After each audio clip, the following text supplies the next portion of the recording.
तो परमेश्वर आपको क्या बताना चाहता है दास परमेश्वर के इस ज्ञान के माध्यम से कि आप यहाँ जिस दिन से दीक्षित हो जाते हो, आपका वो एक मानुष जन्म प्रारंभ होता है।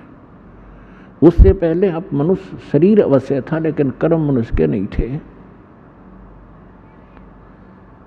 सभी सद्ग्रंथ, सभी संत और खुद परमात्मा आकर बताते हैं कि परमात्मा इस मनुष्य जीवन की प्राप्ति आपको केवल परमात्मा प्राप्त करने के लिए और जरा और मरण के संकट से छुटवाने के लिए ही प्राप्त होता है। आपको ज्ञान संपूर्ण होता नहीं, और संसारिक लोगों से जो ट्रेनिंग आपको मिलती है उसमें दृढ़ हो ही जाते हो। कोठी बना ले बेटा, उस लड़के ने देख ले थोड़े से दिन हुए नौकरी लगा था और 2 कोठी बना ली, तो हमारे वो इंजेक्शन लग जाते हैं। हम फिर वही टारगेट लेकर आगे चलते हैं नौकरी में या कोई बिजनेस में। कोठी बनाऊं, प्लाट लूँ, कार लूँ बढ़िया सी, और 1 मिनट में मृत्यु हो जाती है और कोठी कार धरी धराई रह जाती है। कबीर साहब कहते हैं राम नाम कड़वा लगे, राम नाम कड़वा लगे, ये मीठे लगे दाम, दुविधा में दोनों गए, भाई माया मिली ना राम। पुणात्मा, इस अध्यात्म मार्ग से जब आप परिचित हो जाओगे, आपको कोई किसी प्रकार की भी शंका डाउट नहीं रहेगा। जैसे आपको ज्ञान वही होता है, प्रमाण वही होते हैं, उदाहरण वही होते हैं जो रह रहकर पूरे वर्ष सुनाए जाते हैं। और आपकी आत्मा को ये ज्ञान और ये प्रमाण कितनी बार सुने उतनी बार अच्छे लगते हैं, तो आप स्वस्थ हैं। और जिसको ये महसूस होता है कि ये सत्संग तो मैंने पिछली बार भी सुना था, ये बात सुनी थी, तो ये आपकी कमजोरी है, आपके कोई वीकनेस आत्मा में आ चुकी है। जैसे एक स्वस्थ व्यक्ति होता है, वो सुबह खाना खाता है, रोटी वही होती है, थोड़ी बहुत दाल सब्जी में बेशक फर्क हो जाए, अंतर हो जाए, और सुबह खाना खाया और शाम को वही रोटी फिर रखी है और आपको रुचि नहीं बन पा रही है, तो आप अस्वस्थ हो गए हो। और यदि आपको वही रोटियां फिर उसी तरह रुचिकर लग रही हैं, तो आप स्वस्थ हैं। और दिन में 3-3 बार खाते हो, रुचिकार लगती हैं, तो आप स्वस्थ हैं। इसी प्रकार अब ये ज्ञान वही है, और जितनी बार सुने और जितनी बार ये आपको उतनी ही बार आपको ये अच्छा लगना चाहिए, तो आप स्वस्थ हैं। अन्यथा आपको फिर कोई पाप कर्म ने घेर लिया। अब जैसे रोगी व्यक्ति है और वो भोजन प्रतिदिन खाता है 2-2, 3-3 बार, और जब वो रोगी व्यक्ति हो जाता है वो, तो उसको एक समय भी एक ग्रास भी खाने की रुचि नहीं रहती। कारण क्या हुआ कि उस रोग ने उसके शरीर की व्यवस्था खराब कर दी। जो मीठी वस्तु थी, खाने योग्य पदार्थ थे, वो भी कड़वे लगन लगे। उसका तरीका क्या है?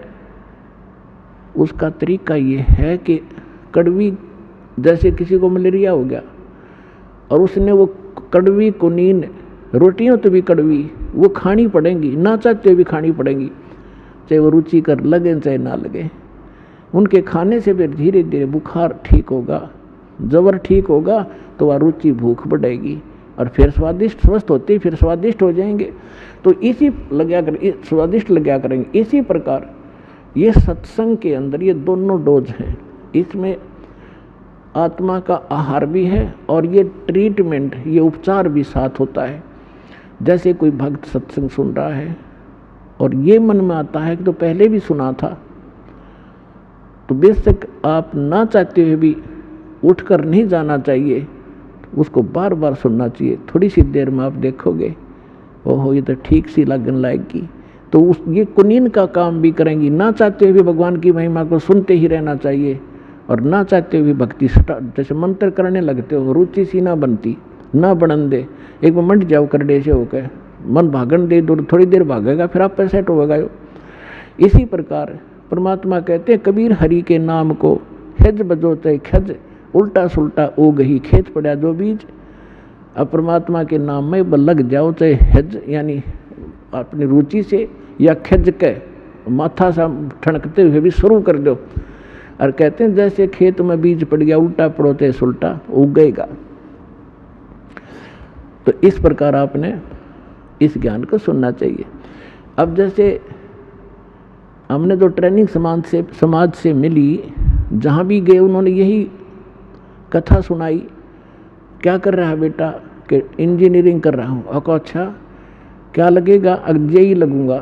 कोई कहे मैं STO लगूंगा। अच्छा हमारे गांव में एक लड़का था भाई फलाने का सर, वो जेई लगा था, उसने एक कोठी वहाँ बना ली और एक प्लाट खरीद लिया और उसने न्यू कर लिया। तो हमने फिर वही सोच हो जा BCA बनावांगे, जेई लग के या SDO लग के। तो वो इंजेक्शन लग गए तो हम उधर प्रेरित हो गए, अरे ज्ञान सुनाएंगे भगवान का तो हम इधर दृढ़ हो जाएंगे। वो तो हमें जहर दिखाई देगा, कोठी और बंगला में सारा जीवन नाश कर देना मामूर्ख व्यक्ति का काम दिखाई देगा।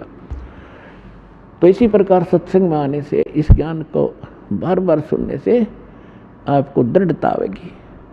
कबीर साहब कहते हैं देखो हम यहाँ माया मांगने आते हैं, परमात्मा कहते हैं ये तो मैं रूंगे में दूंगा आपको फ्री में, ये तो आपको फ्री ऑफ कॉस्ट दूंगा, ये तो हमारा सौदा भी नहीं है, ये तो वैसे दूंगा आपको। अब रूंगे की परिभाषा बताऊं थोड़ी सी क्या होती है। पहले हमारे गांव में, सभी गांव में ग्रामीण में ऐसा था, पैसे वैसे होते नहीं थे। ऐसे ही जैसे कोई सब्जी बेचन आया या कोई और सामान प्याज बेचने आया या कोई और सामान लेके आता, तो हमारी दादी जी क्या करती थी, गेहूं का बेला भर ले जाती और उसको पूछती भाई ये कैसे देगा टिंडे तू। वो कहता जी गेहूं के 2 बार दूंगा, बोला तोल दे। और जब तो सौदा तो कर लिया गेहूं का, 2 बार तुलवा लिए, 1 किलो के 2 किलो ले लिए, किलो गेहूं के बराबर। फिर यूँ क्या करती भाई रूंगा और दे। रूंगा माने बिना बगैर सौदे में अलग आइटम, वो एक आधा टिंडा ठाका और घेर देता, ले दाई रूंगा ना भाई थोड़ा और देख दो, वो देख दो और घेर देता, बुढ़िया राजी हो जाती। तो ये रूंगा माने फ्री ऑफ, वो तो फालतू का। तो जो असली सौदा हम आपको यहाँ देंगे करेंगे, वो जन्म और मरण के इस दीर्घ रोग का नाश करेंगे। और जो आप यहाँ मांगने आते हैं तो रूंगे में देंगे आपको, अगले हो जा राजी। जो संसारिक संपत्ति जो आपको आवश्यक होगी और आपके कष्ट जो आपके ऊपर संकट आ रही है तो रूंगे में ठीक करेंगे कबीर भगवान हमारे। और असली दुख तो आपका, असली सौदा तो ये है जो आपका जन्म मरण का रोग काटेंगे, जो पृथ्वी पर इस ब्रह्मांड में कोई नहीं कर सकता इस काम को। 2 सतलोक आश्रम बरवाला जिला, ये सारा हरियाणा में आपको आज उपलब्ध है।